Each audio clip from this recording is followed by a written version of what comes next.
Hi. Hi, Hi, everyone.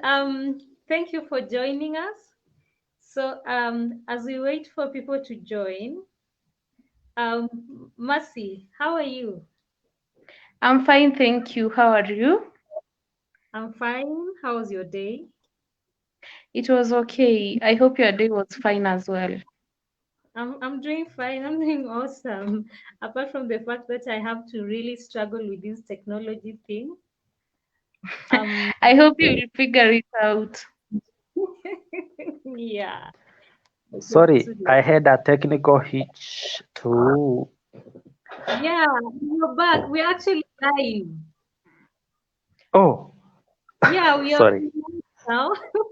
We are live now, and Mark is here. Probably as we start this talk, Oh, like you've gone live on kindly, on Facebook now? yes, we are live on Facebook. Oh, okay, okay. Yeah. About 6 viewers, I think I can see. So we can start with introductions, if you don't mind. Probably Mercy, ladies first. Mercy, can you go with the introduction bit? My name is Masi Gesare. I'm 23. I was a former student of Anne Joyce, and I'm Talk about currently a teacher of English and literature.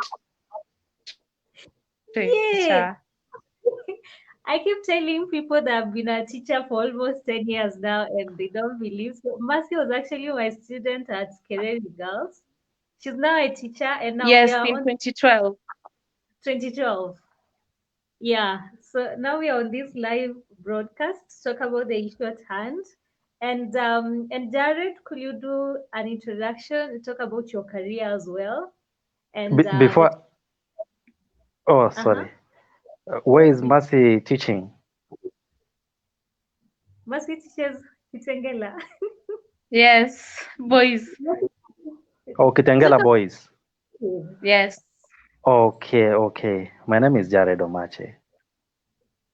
Mhm. Or wherever you see something online somewhere called Omaj Diary, that is me. Mhm. Yeah, Anne is my sweetheart. So those, Someone will confuse. so whoever wants to fight with me, let him, not her, let him come and face me. And by the way, and by the way, whoever wants to talk to Anne, this is the guy who will collect the dowry. I have another gang. Yes, Rara. These people might think forever. But guys, No, no, Jared no, is no, no. Anyway, sisi ndio wale wa kupokea dowry. Anne is my younger sister. mm, Musishtuke sana. Najua kuna kina Prince of What, Aragon, Morocco. Uh, they are called suitors. But no, uh-huh. eh, all in all, yeah, I think I've introduced myself. Yeah, so we'll delve into Haven't? our discussion today. Yes. There's a lot of gender-based violence happening right now. Mhm. I don't think we've had a day where we don't have these things on the news every Yeah. now and again. And as sexual and gender based violence incidences continue rising, my worry is this: Mercy and Jared, have we prepared our children enough to be able to identify incidents of sexual and gender based violence that are happening in our community? Are our children prepared? Mercy, as a teacher, do you feel that your learners are well prepared to even understand SGBV?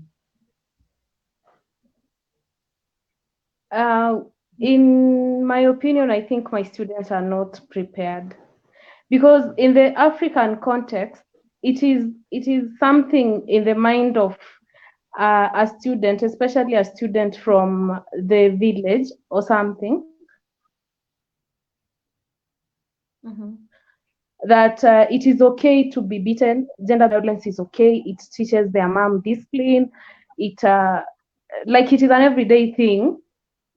So it is hard to tell a student that gender-based violence is wrong and it is not right when they see it in their homes every day, and their mother is still staying while she's facing that.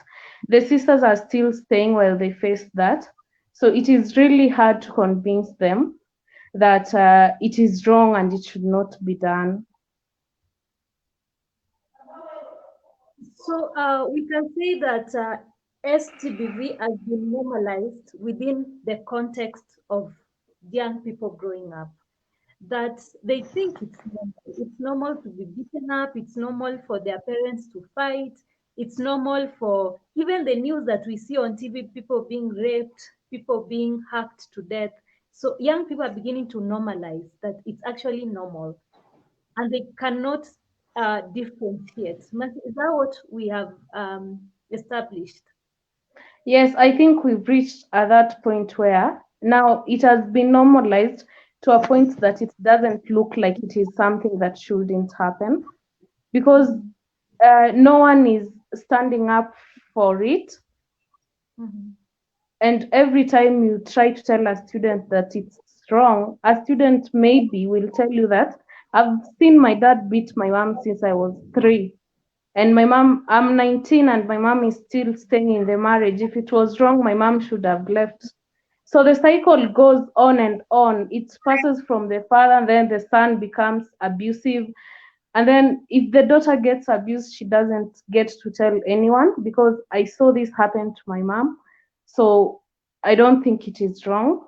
And so as time goes by, there's a whole community of people being abusive and nobody doing anything about it based on their experience and what they went through growing up.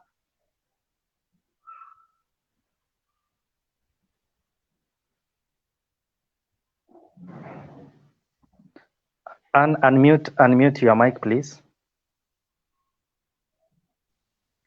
Oh, Sorry, yeah, that was that is okay. Yeah. yeah. So, Mercy, I have heard you from a teacher's perspective. So, Jared, you're a healthcare worker, Yeah. you're a healthcare professional. Yeah. Within the health sector, I'm sure you meet on a day-to-day basis, you meet many young people coming to seek healthcare services on issues of sexual and gender-based violence. Yeah.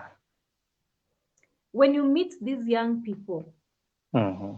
usually their biggest concern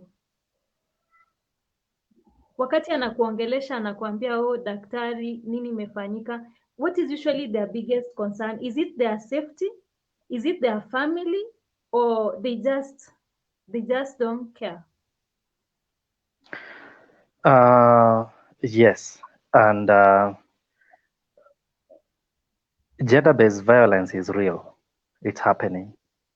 Last week, let me start by saying last week, a young girl who had come to give birth at the age of 15 or 16, and she got pregnant in a situation. I can say it was violence. It was not right.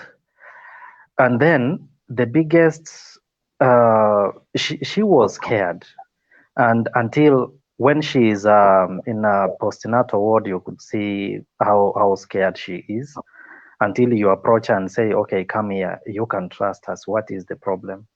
And the biggest worry she had is the family. Like, yes, she's been harassed at the age of 16. She had given birth. The worst thing that happened to her is the father trying to maybe also beat her and na kumwambia like, just don't come here, it's a shame you've given me among my friends. And now ukimuuliza now and about the mother, anasema my mom, she's not that powerful in the house. Once my dad ameamua kitu ameamua, and it was a concern. It was a concern to us. You see, that is one case mwenye anaogopa family. Not only what happened to her, but the biggest worry she had is family. Last month, another 17-year-old I met somewhere. Sometimes I do talk. There is there is there are some services I'm offering, like psychotherapy to people, and I'm just picking this out so that we get to have this conversation. You see, we have a 17-year old girl, and the biggest worry in her life is not the whatever she has gone through, the experience of childbirth when she is still young, but her mother. Anasema mama yake ataenda kumuua. So what she had done, akiwa na mimba, akiwa 6 months pregnant, she sought to go to a friend's house. Now after birth, we are just asking, are you now going home where your parents? No, I can't go home because my mother will kill me. You see, there is no conversation. Parents are not, or rather families, in families there is no conversation. Ukalishe watoto chini uongeleshe. People have adopted a system of violence, thinking that things are being solved by violence. And the fact is, violence, tunasemanga, hot hearts and hot heads have never solved anything in this world. So you find that people have adopted. I don't know if it is adopting or it is conforming to a certain system which is not supposed to be there in the first place. Because you see, everywhere it is violence. Every family, as we are speaking,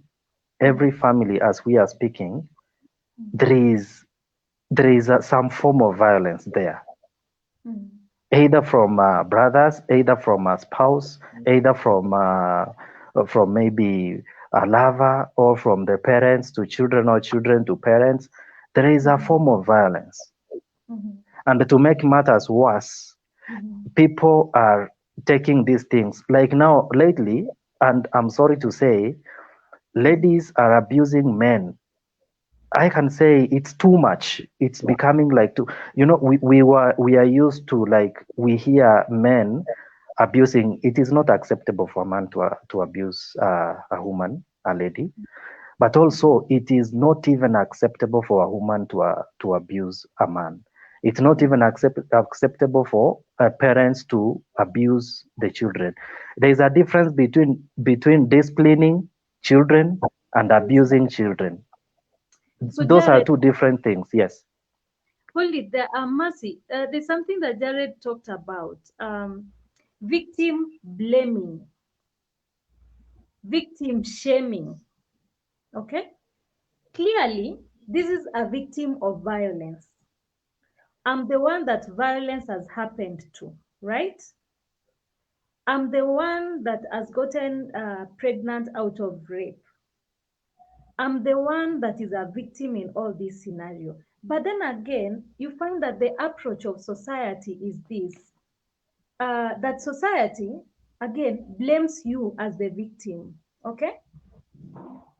The victim, so the society looks at you as shame, okay?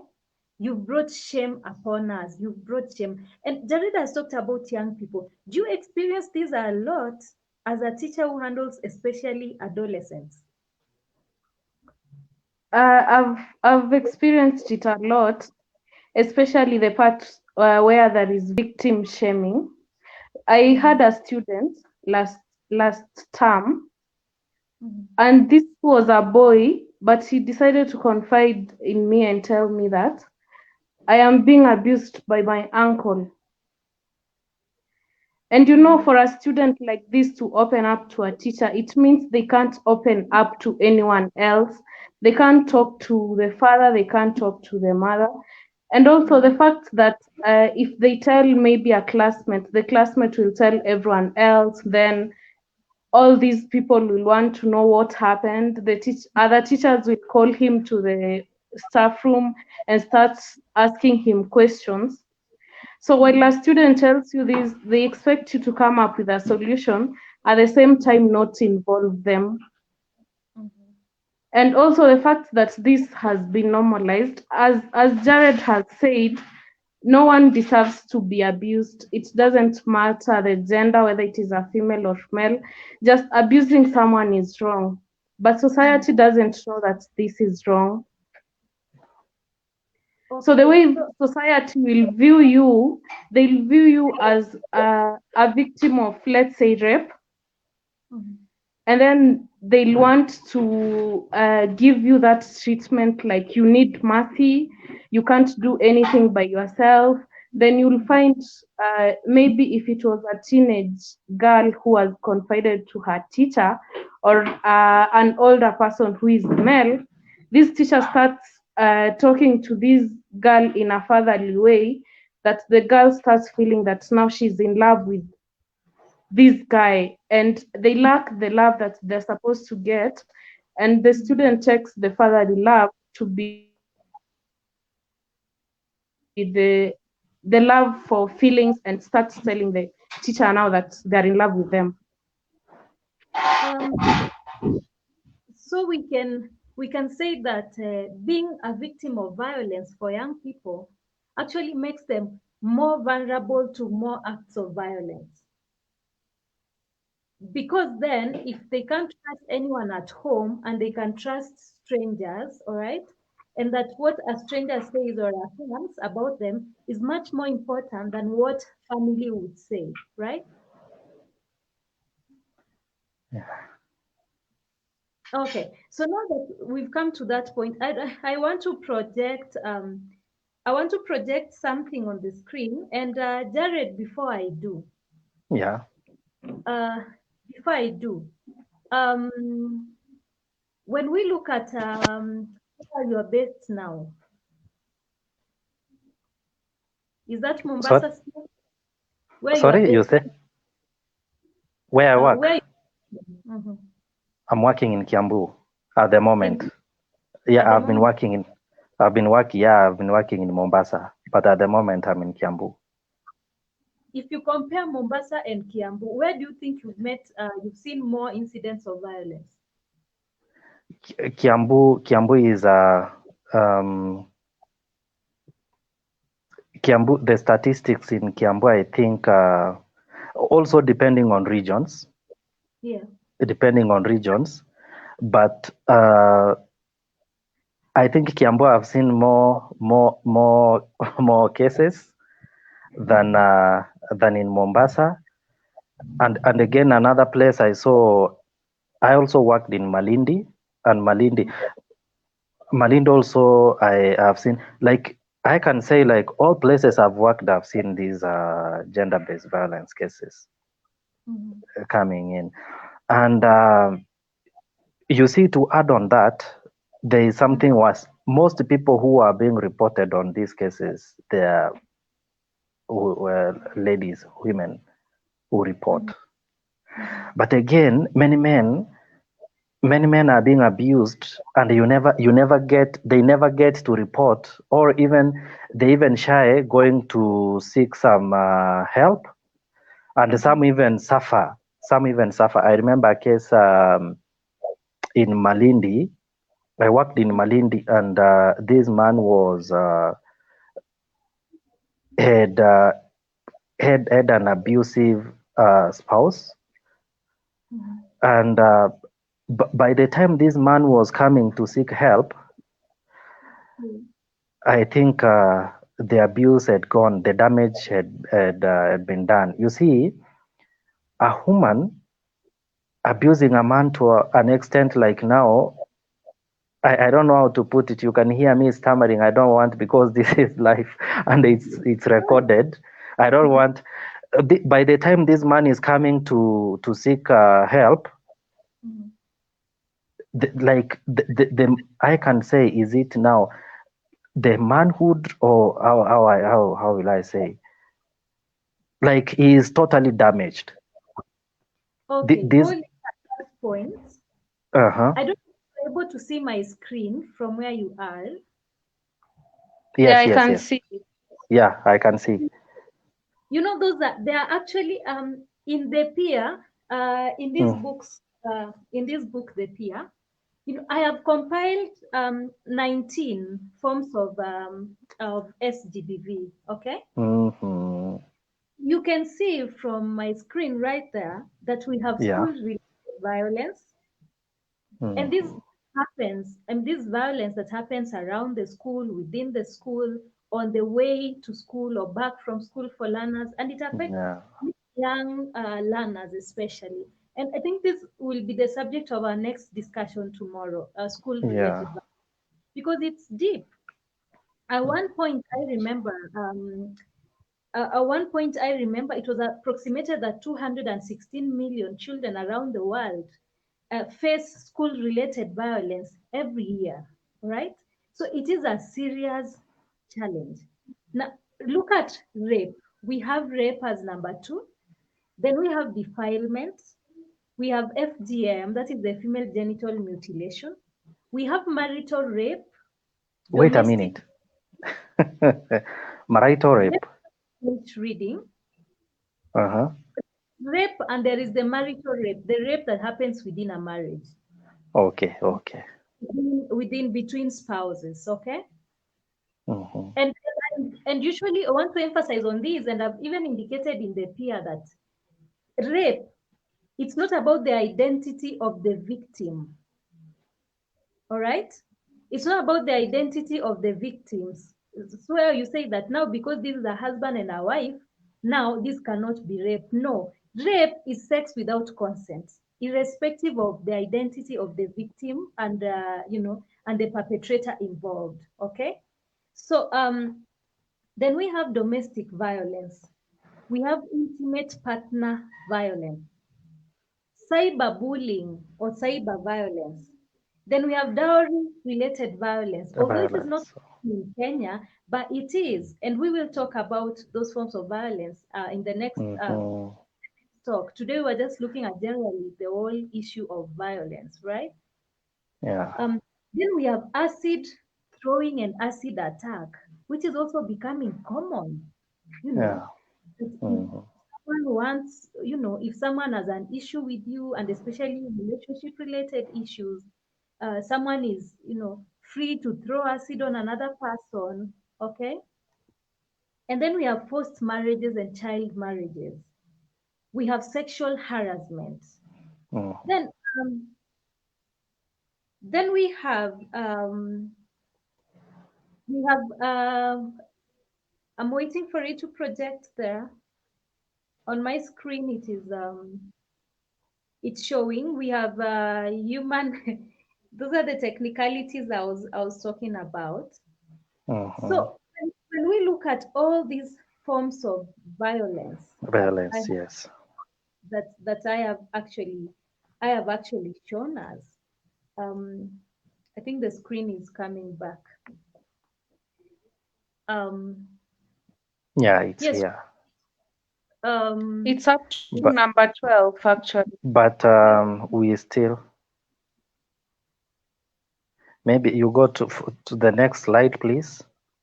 um, the challenge is, okay. Let's just keep talking as I sort this out. Because actually, this is the reason, Jared. I didn't tell you. This is the reason why we are late. This is Okay. this is the reason why the presentation was late, because I kept saying we need to Mm-hmm. have a projection on. Yes, finally it's I there. should come. I should come over the weekend. Next weekend, we do some tutorials. Okay. This stream is Yeah, we something can. else. Then we have Yeah, yeah, yeah. It's here. we have mistreatment of widows, forced sex work, war, rape, and sexual slavery during military conflict. We have police violence. We have breast ironing. We have sodomy. All right. All these are actually forms of violence that are happening in our communities. But Mm-hmm. unfortunately, when we even ask young people to name or the various forms of violence that they've seen, I don't know whether they're able to identify all these things to be forms of violence. Mercy, do you think your learners can be able to identify all these as being forms of violence? No, I don't think they No. can, especially marital violence. You said Yes, marital violence? rape. Marriage.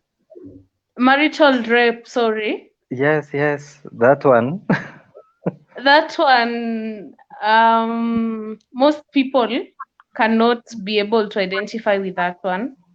Yeah, Yeah, especially, at my age, most of my friends, some of them are married. They're newly married, and they don't identify that as rape. They think yeah. that because they're married, well, he has the consent to sex, whether the lady wants it or not, as long as they're married, then he deserves that. A lady or a man. But you Oh, see, sorry, a lady or a man. and for a long time, actually for a long time, it was a contentious issue with many people. And Yeah. one said, no, it can't be classified as a form of violence. But you see, the reason why it was eventually classified as a form of rape and a form of violence is because, you see, forced sex, whether you are married, which is rape, okay, and rape per se, the effects are the same to the victims. There will be injuries in both. There's trauma, there is the shame that comes with it. There is the pain that someone causes you, both emotional and physical, and still you feel that something has been taken away from you without your consent. It robs you of that dignity. So whether it happens in a marriage or just in a regular setup where you find someone just raping someone, both of them have the same effect. So that is why it has been classified as a form of rape. Um, that's notwithstanding our culture, right? Still identify a woman as as belonging to this man. Okay. And then there is the issue of the conjugal rights that people talk about, that it's my right, I'm married to you and everything. Yeah. So that makes it all complicated. But at the end of the day, it's still rape. You Yeah. see, to add on that, if I did law, which anybody can be able can pursue, by the time you hear in a marriage that there is a marital rape, trust me, there has been violence in that marriage. Definitely. And Because uh-huh. because by the time you see, if I came home in the evening, or if maybe a spouse came home in the evening, and maybe one party needs like the conjugal rights, and if there is no, like, if they can be able to talk, and maybe communicate, and let's say reason together, if one can say, okay, I'm tired, we're going to be able to do it now. I think we have to give ourselves time because we are tired. You see, if that union, or if that relationship, you say that they are, well, they are not, how can I put it, by the time one jumps and then gets it by force and becoming rape, then let me put it this way. By the time you see something like marital rape or violence happening, it didn't start the exact moment it happened. There are always some steps. There is always a process which prepares these things to happen.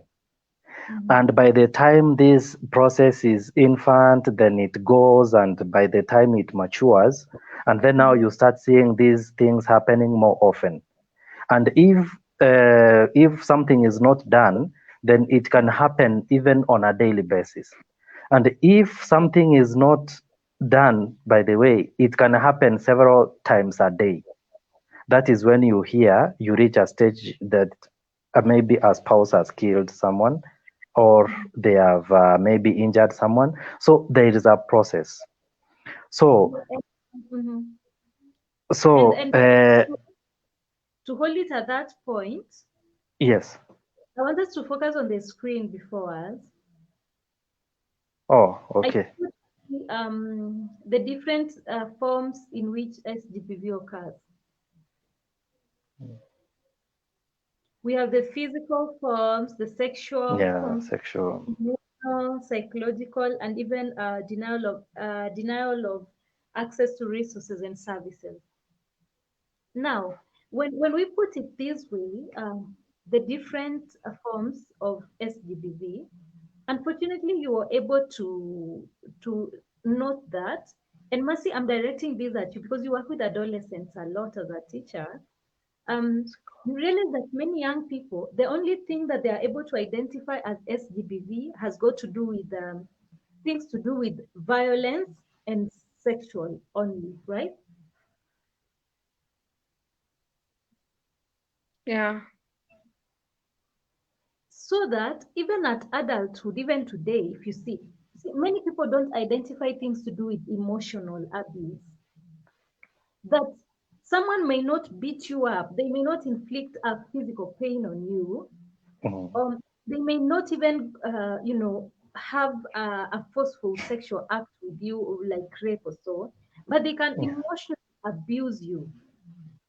Like, for instance, one of the most common forms of emotional abuse that I've seen is gaslighting. This form that someone keeps telling you, we ni mwenda wazimu.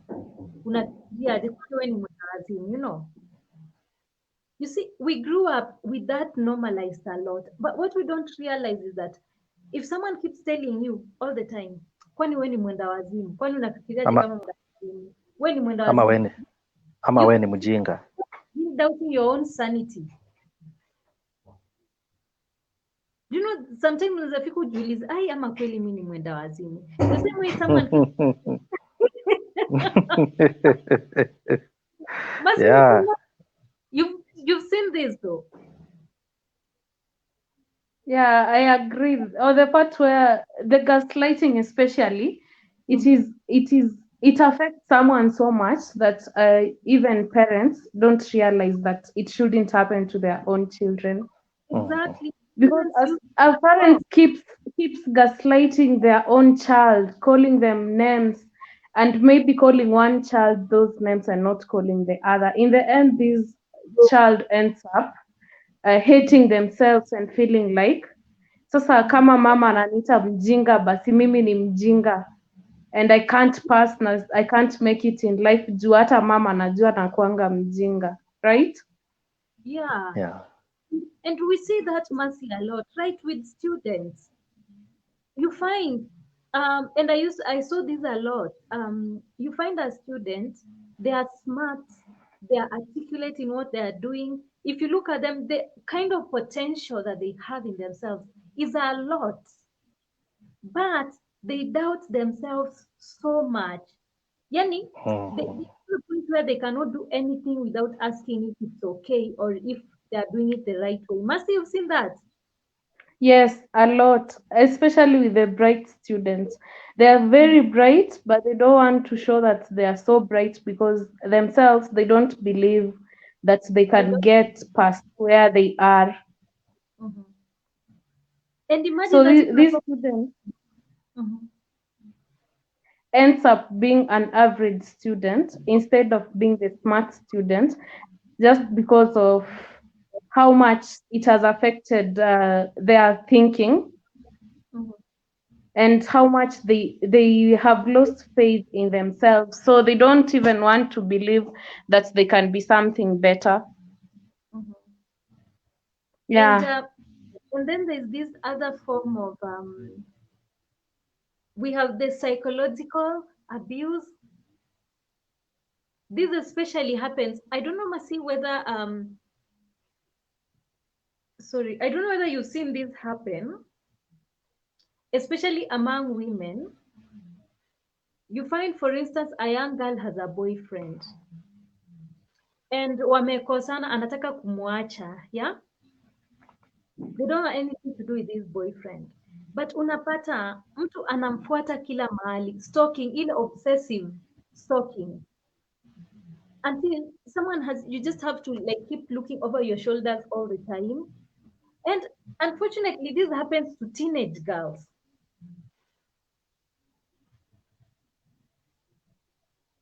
Mercy? Yeah, psychological abuse. It happens a lot to teenagers, even than how it happens to people that are past being teenagers, let's say university students and such and such.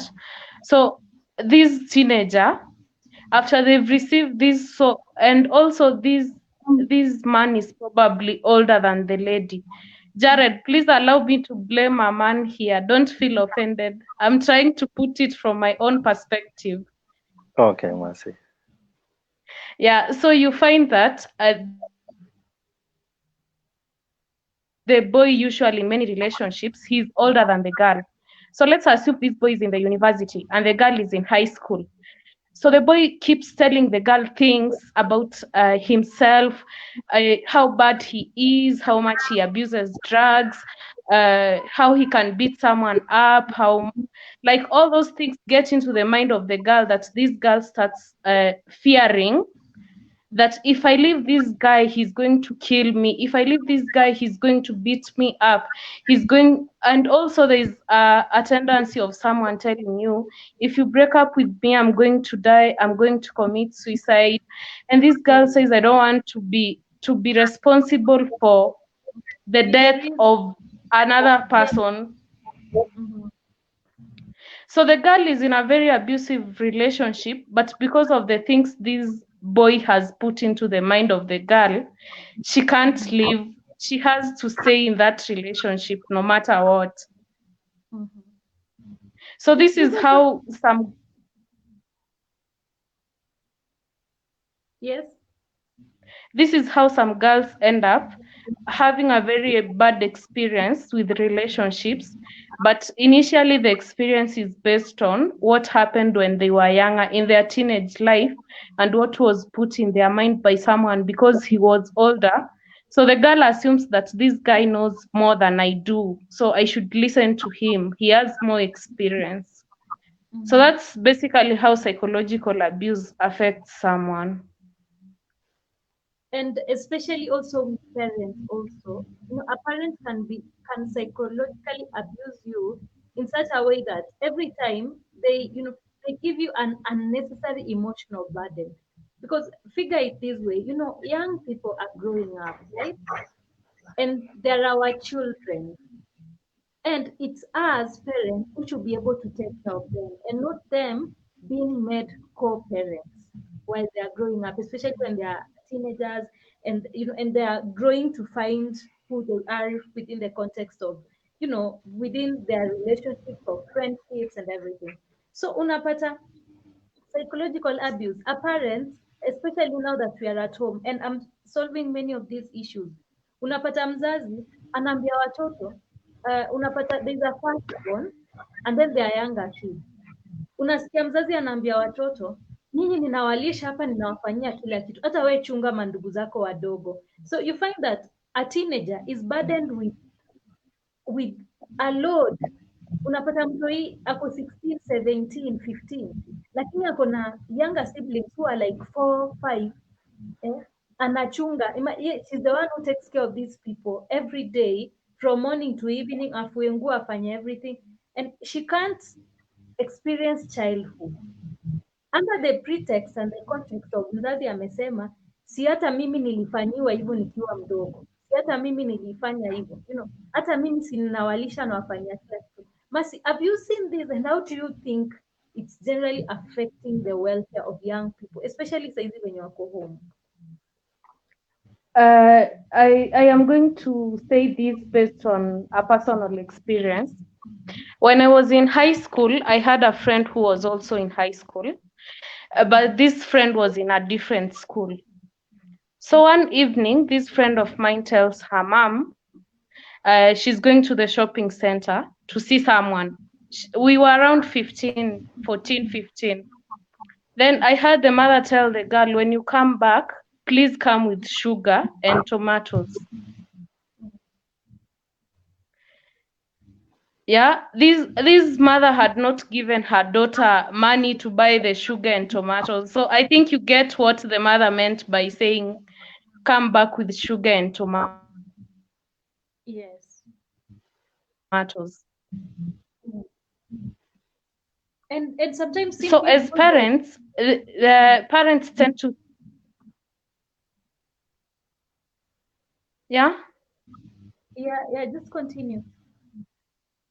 So when these parents get their child to take the role of a parent, to be a deputy parent, just because mimi nilistruggle nikiwa shule, nilikuwa naenda shamba, so pia wewe unafaa uamke uende shamba. You're supposed to take care of your siblings while I'm away. That is how you'll become a responsible wife.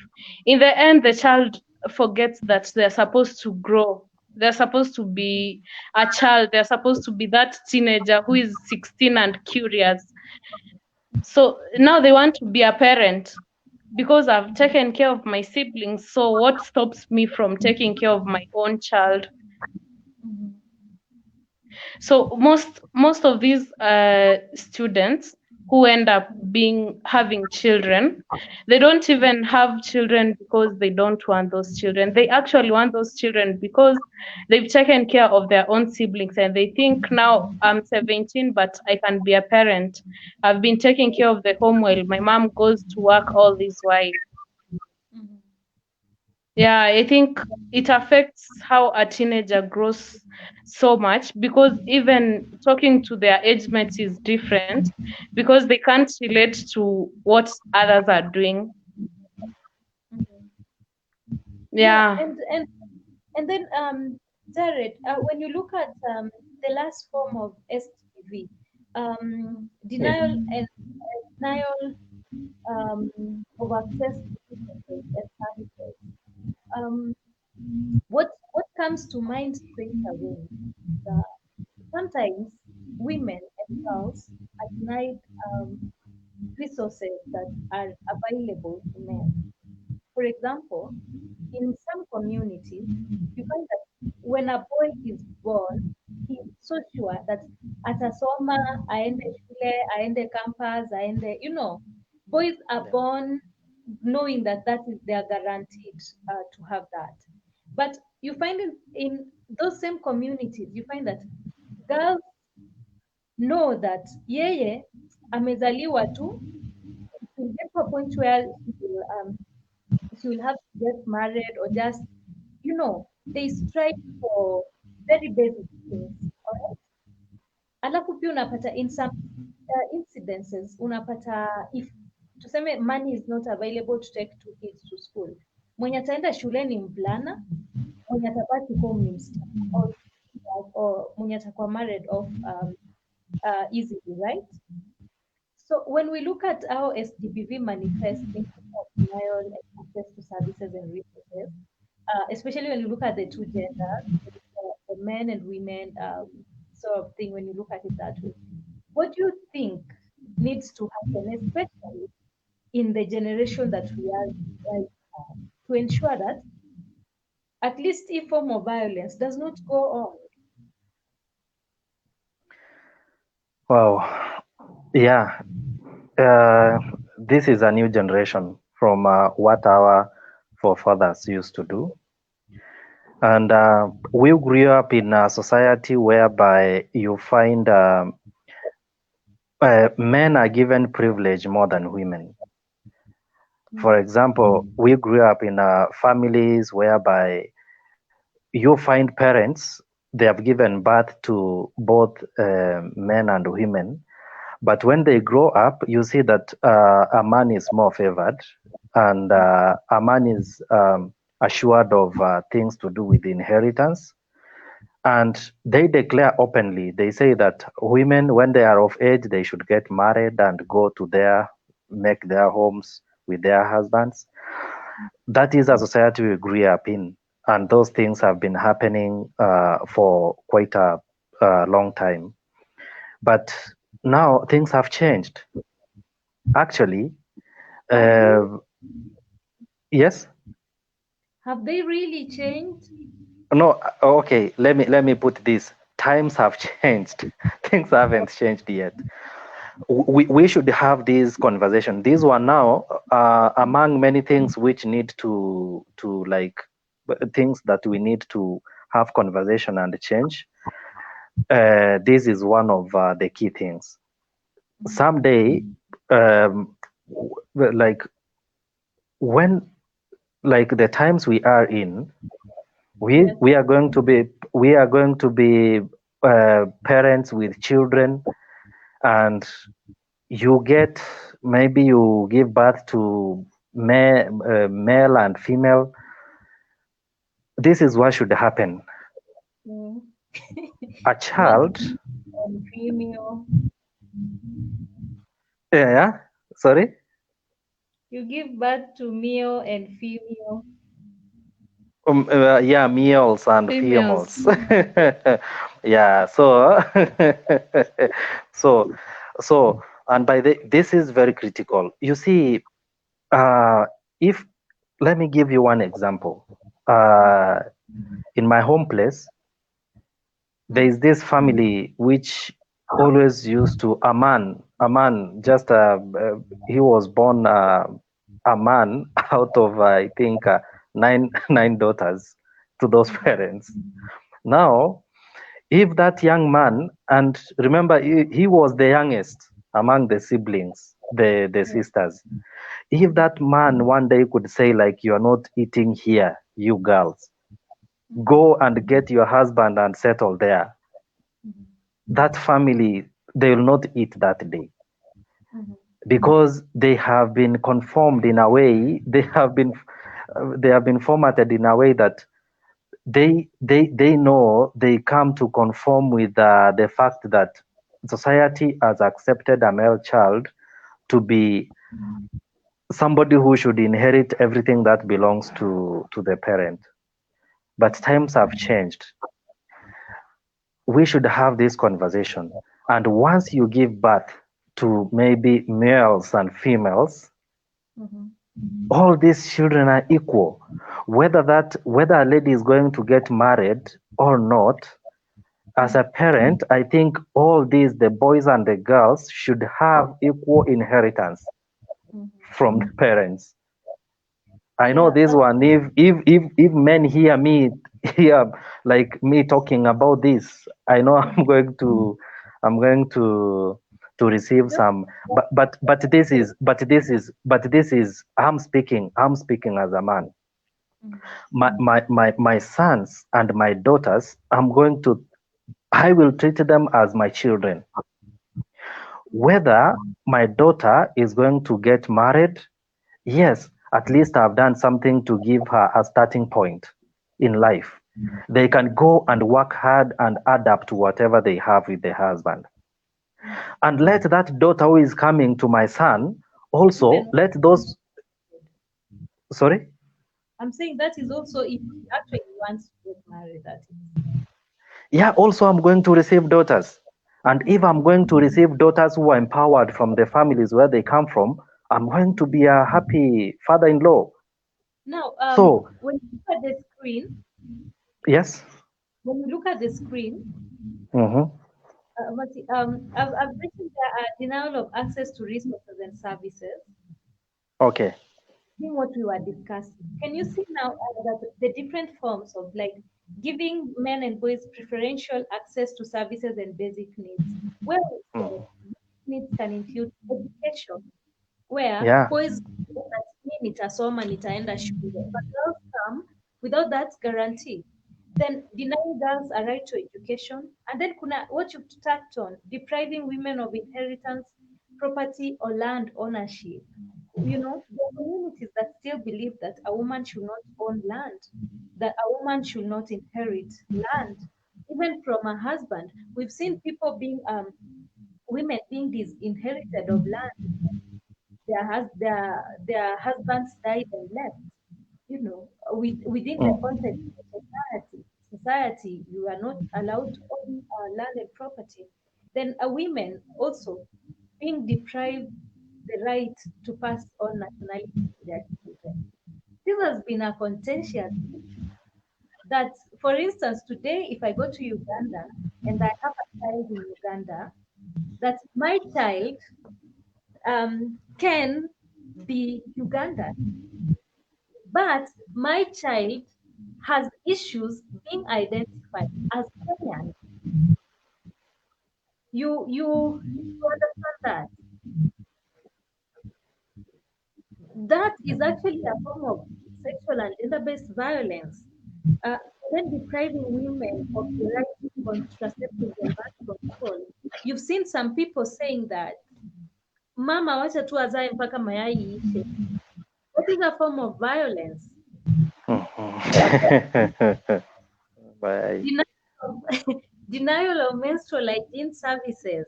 Just making girls and women not being able to access that. It's a form of violence. That is a form of a denial of services. If I go back to the physical forms of SGBV that we talked about, look at this. Um, uh, when we look at what I'm about to show you on the screen, and we have healing, we have maiming, all right? There it is. We have killing, we have maiming, inflicting injury. Like, for instance, you find people Anne, doing, sorry? Anne, kindly, the last point before we move to this one. Can I add something? Yes. 3 stages in life that also we should, I think, give equal opportunity for, like when it comes to career, choosing career, number one. Then another one, that thing can affect also. It's a psychological torture for some girls. Oh, Um, and actually, the okay, reason, sorry, yes, continue. that one we need to highlight it somewhere.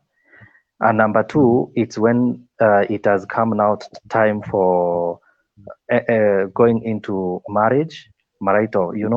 Some are not even given. They are so they are so, let me say, tortured psychologically because they are never even given time. How many girls go home and say, this is the partner I've chosen? Dad, mom, this is the partner I've chosen. Society, this is the partner I've chosen. Some even, their case is predetermined. They are not even heard. Like the father says, no, that man is poor, I cannot. But you see, they know what they want. When a lady becomes of age, even a man, sometimes they should be listened, like the kind of decisions they're making for their lives. So education, career, number two, marriage, and number three, what was it? Three. Have you had some form of communities whereby ladies are not allowed to own land? Yes, Not this one for inheritance, not this one for inheritance, yeah, but yes. actually it's a taboo. It's a taboo. Like a woman comes to the city, works hard, and goes back home to invest. It's a taboo. They are not allowed. I think those Also, three things.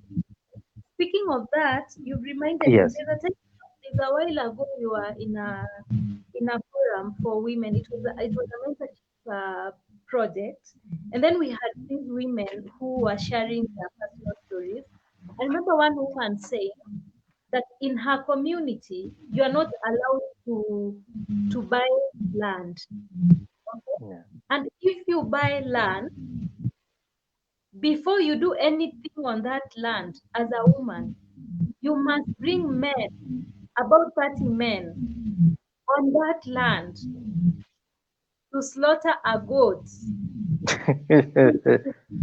This is some form of to make witchcraft. to slaughter a goat and then to bless you. And then Mm. and that happens at night, imagine. And those things happen at night. And they will stay on that land for 3 days. On the fourth night, one man should come there with the wife and have sex there on your land. And they hand it back to you. Remember, all of us were looking at each other like, what did she just say? What did you see, those are community. Like there are many things that as a woman, yes, you can own land, but before you get to that point, this has to be done, and that is culture. So And I I think think that is even better for those ones who come to have their thing in that land. There is another one. I don't want to mention the community because it's a bit sensitive. When you do that, then you should pick a mzee, an elder, the village elder. Now should be your husband to safeguard you. They say to like, so to protect you is like to be your umbrella, so that when you do your developments you have a mzee. But a single a lady, you are not supposed to do that alone, and you should pick from among those wazee pale in that village. and So that imagine is those things, that you is know, we a used to think are normal yeah, until you get now to this point where you're discussing, and then you realize, yeah, these are forms of violence. Like yeah, really, it's why would anyone go through that? It's your mm, own land. It's this land, you actually know. forcing a woman, even forcing a man to be with somebody they don't want. It's the biggest violence ever, because the kind of trauma, I cannot call it, I call it trauma, the kind of trauma that comes with it, because this person is getting inside you, getting into your emotions, getting into your, even like the deepest part, even to the, I can say, he is going to a place to rob, like it, he or she is breaking gates which he shouldn't even come near. So Exactly. Uh-huh. It's just so an it interface that you should yeah, have with someone you've chosen, you know. yeah, Like no one should just force anyone on you, okay? no, no, no, no one, no one. So even as we look at those things that we looked at, I was looking at the emotional. Talk about people being forced to do things that they don't want. For instance, look at the emotional, forms of violence that we are talking about. You're looking at verbal abuse, someone just abusing you, confinement, forced marriage and child marriages, social exclusion based on gender. Unaambiwa nyinyi wa mama, nyinyi wanawake, nyinyi wasichana mnakuja hapa, and being humiliated and emotional manipulation was talked about. And when you look at all these things, especially confinement, and confinement has affected many young girls, teenage girls.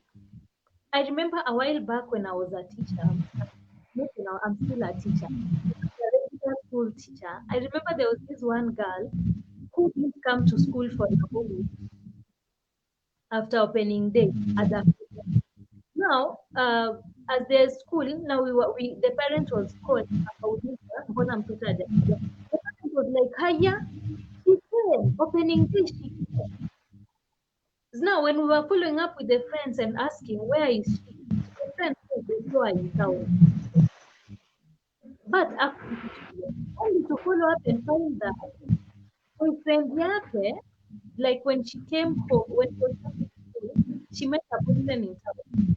And when she met the boyfriend, alikuwa na vijana wengine hapo, like the way high schoolers like wanarudi shule wanakwanga boys and girls wanaongea pamoja. So apparently the boyfriend had come, the boyfriend lived in high school, ni mtu amaliza shule. Akakuja akampata in a crowd of those boys, wakaenda na yeye, akaenda akamconfine, like akamweka kwa nyumba.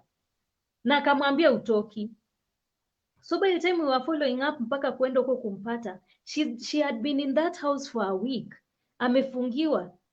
And the man was not even there in the first place. Anasema the man was there the first 2 nights, akatoka akaenda akamfungia hapo kwa nyumba. And that has happened a lot. Mercy, do you still experience that? Do you find that among your students? Yes, about confinement. Most of the cases it's usually the boys. Jared, sionei vijana, but in most cases it's the boys who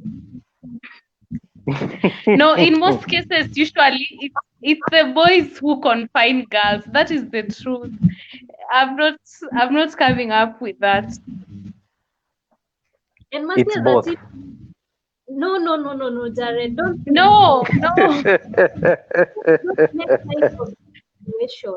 Don't make light of Yes. it, because as a teacher who has taught many girls, I can tell you that incident, you see, it even affects grown women like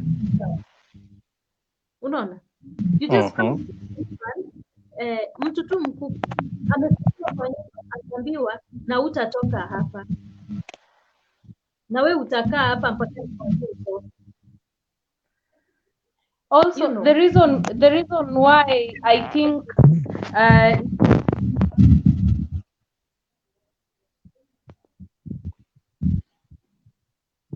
Is your network okay?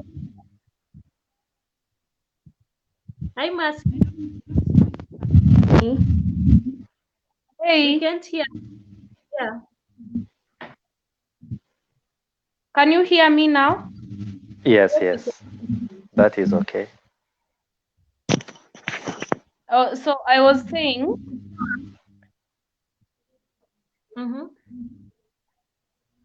the reason why I'm telling Jared it's usually the boys that do this and it's not the girls, it's because in many African home setup, you find out that the boy has a separate house from the girls' houses. So the boy has a little freedom compared to the girl. So because the girl stays in their father's house, they cannot confine someone's son in the house. But now this boy has his own house separate from the parents' house. He'll have someone's daughter for 10 days and the parents will never find out. Mercy, teenagers do this to each other a lot. Yes, they do it a lot, especially boys. Jared, boys do this a lot. Yeah, I witnessed in the village. They tend to. Yeah. Back in the village, I had this young man who eloped with a young girl for 1.5 months. You see, in the village where the boys keep, it's a separate house the way you put it. So you find, and it is properly fenced, and most of parents never go those sides. So you find even the lady sunbathing, she goes behind the house, so nobody will be able to know that the girl is confined there. So it happens, and more so when now for the teenagers, the girls, it's like they do a collabo. Both of them agree. So it happens. Boys agree with guys. I'm saying a small percentage. You find that girls agree to stay, but some they are forced to stay there. Yeah, they are just forced to stay there. Yes. And Mercy, in your own, you who go through this sort of violence, especially like being confined, being taken up, and they are teachers, and they don't know it's sexual and violence they are going through. How does it affect them generally? So if you're talking about the girl, that has been confined, then 2 weeks later the parents can't find them, so they have to go look for this student. Finally, when the student comes back, there are teachers that are, us as teachers, we have some of the professionals that do not have a student's feeling or psychological thought in their mind. So while this student is being punished in the classroom, the teacher is blowing students with kicks, insults, telling them how much disrespectful they are, how they know their parents, how they let them down. So this student goes to class. But when she reaches in class, a different teacher already told other students, you know, one of you was found in a man's house, thinking that it's going to threaten the other students so that they cannot do it. But in reality, this teacher is putting trouble to the student, because the other students will now start laughing at this girl. They'll start telling her, hey, opening day ulienda wapi? Tulisikia ulienda kwa nani ukakaa huko the whole week, mlifanya nini? This student ends up affected because of the much treatment she's getting. No one is supporting them. The mom has come amempatia for 50. Teachers wamebaki wakimpatia punishment. The whole week the student is washing pavement, the student is being caned, being embarrassed. Mercy, we are losing you. We are not hearing you well. Can you hear me now? So this the student does all the punishment. They get caned by the teacher. They get punished.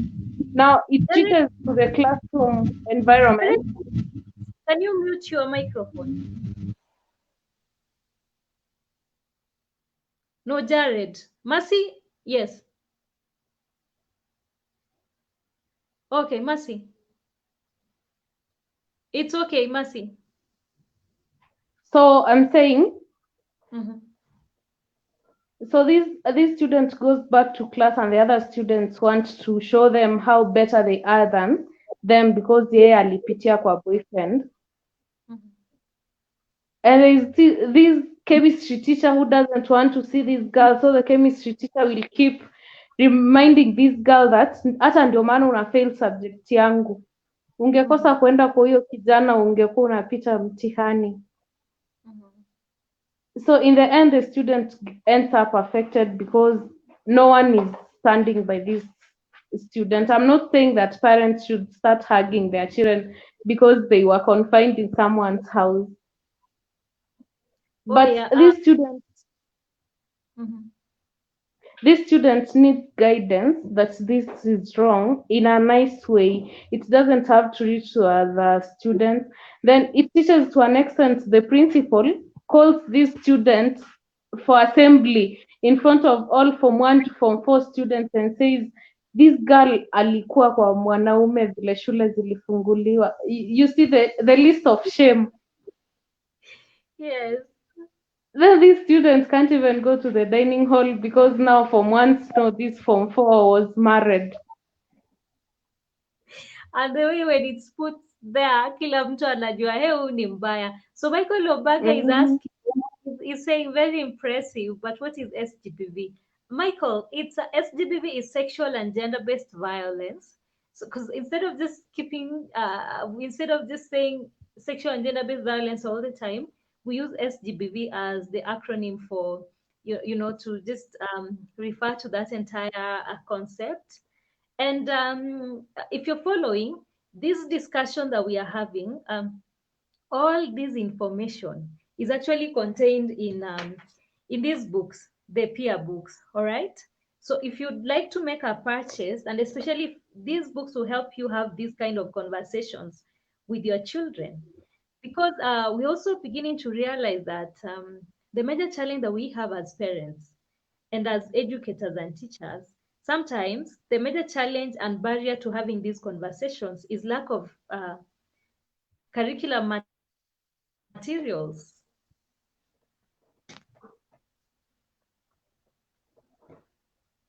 Yeah. lack of curriculum materials to enable us do this. So Mercy, I'd like to hear from you again. Now, when young people are humiliated this way, okay, how does that affect their general well-being, especially now that wako shuleni, they've been humiliated before everyone else. Kila mtu anajua, these are good for nothing, manze. These are Mhm. Even the performance of these students will end up being affected Mhm. because now those friends she used to have, they no longer want to be associated with these students because sasa huyu ameharibika. And then some principals or administrators go to an extent of calling the parents, like during class conference. Now this administrator reports to the parents that last term there was a student who disappeared for 2 weeks. Then we found her, and then the parents said she was at the boyfriend's. So after the conference or the meeting, the parents will ask, and who was that student who was found at her boyfriend's, the one that the principal was talking about? Then they'll show because they know these students now that alisemwa kwa assembly. So they'll tell their parents, ni ule rafiki yangu Masi mwenye nilikuambia. Yeah. Then the parents will say nisikuone na huyo msichana tena. So these students she doesn't have friends to read with. She's generally alone. Teachers are they are constantly reminding her that term ikianza huku kwa shule. Yeah. So the student, if this is an average student, the performance goes down by far. Because this student doesn't have the support system to be in a school because they need friends. Now, even the cooks know that this girl was married. Now, even when she's going to eat, the cooks are also telling her, nasikia uliolewa, Masi wa form 4, nasikia you are married.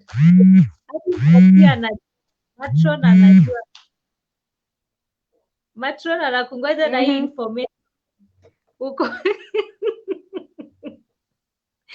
It's crazy. It's crazy how these what we think are small things really affect, especially teenagers.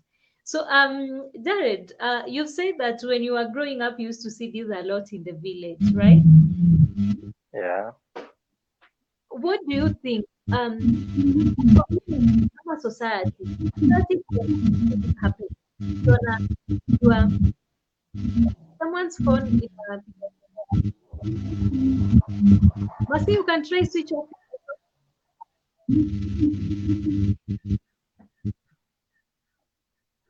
So, when you find, I think it's on your end. Yeah, I think it's on your end. Me? Yeah. Really? Actually, imenyamaza, so it's actually on your end.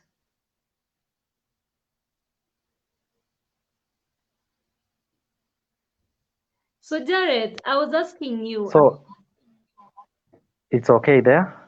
Yeah, that's better. So, I was telling you, like, okay. in the community, unaona, watu wanajua tu, huyu mtoto amefungiwa hapa na huyu mwanaume ama huyu mvulana, and they are not married, amemfungia tu hapa.